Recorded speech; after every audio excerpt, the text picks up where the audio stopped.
Hoy, yung aswang ninyo, nakarating na talaga dito sa Lukban. Damang-dama mo yung lamig dito. Mukhang di na maliligi aswang na to ah. At dahil gising na mga bakasyonistang mga aswang na to, ay di pa namin alam kung anong gagawin. Magmuni-muni na lang talaga dito sa gilid. Pagkatapos dito magkape, bumanat na talaga dito sa Ma'am Colleen. At dahil bahay naman nila to, ay sila tita, pagtsatsagaan na talaga boses namin.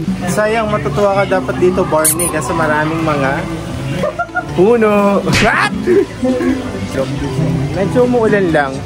Pero maganda to para pag uwi natin, magkalagnat naman tayo.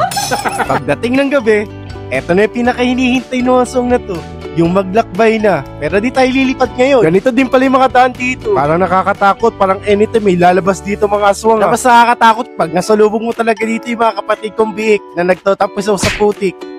Pagkatapos ng 5 minuto, nakarating na talaga sa tambayan kape itong mga to. Ilang araw na kasi bakasyon natin dito kaya syempre susulitin na natin. At yung ulan nga pala dito parang sipon. Pabalik-balik. Ay, charot lang. Pagkatapos mag-tick ng order, ay eto na. Nag-explain pa na konti dito yung aswang na to.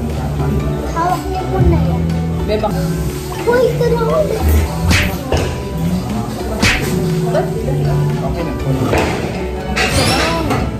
Isa lang sa gitna.